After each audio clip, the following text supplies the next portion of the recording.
Jabatan Penerangan Japen Sarawak terus mempergiat kempen mengibarkan jalur gemilang sempena sambutan Bulan Kebangsaan dan Hari Malaysia menerusi pendekatan turun padang serta libat urus bersama pelbagai komuniti.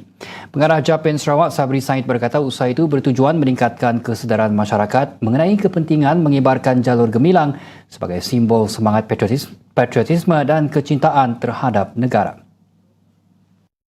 Tujuan kami adalah untuk mengebarkan, menghebahkan berkenaan kempen kibar jalur gemilang, satu rumah satu jalur gemilang. Dan sebenarnya untuk di bawah program Japan Japan Arena Penggerak Komuniti, dia ada 7 kluster. Tapi hari ini kita sempurnakan satu kluster di sini, iaitu kluster pejabat kerajaan. Dan sekejap lagi kami akan ke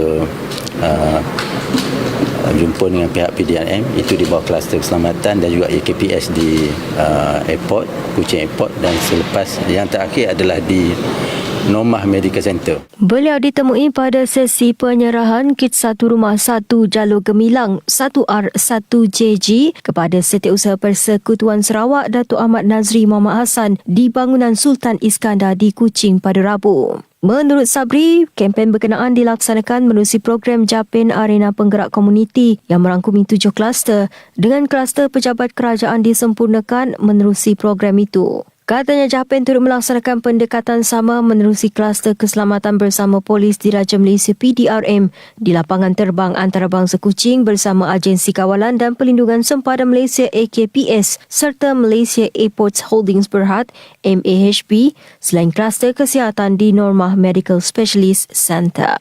Tujuan keseluruhan adalah untuk menggalakkan kita semua, tak kira sama ada penjawat awam yang terlibat dalam dari segi kerja di premis-premis kerajaan ataupun kita sebagai penjawat jawatan di tempat-tempat lain, pastikan kita kibar jalur gemilang. Itu adalah mesej yang paling utama, kibarkan jalur gemilang, satu rumah satu jalur gemilang. Katanya masyarakat juga tidak perlu bergantung kepada program pengagihan bendera untuk menyemarakkan semangat patriotisme kerana jalur gemilang boleh dibeli sendiri dan dikibarkan di kediaman masing-masing. Beliau berkata penglibatan seluruh lapisan masyarakat penting bagi memastikan kempen mengibarkan jalur gemilang tidak hanya tertumpu kepada penjawat awam, sebaliknya menjadi gerakan bersama dalam menyemarakkan semangat cintakan negara.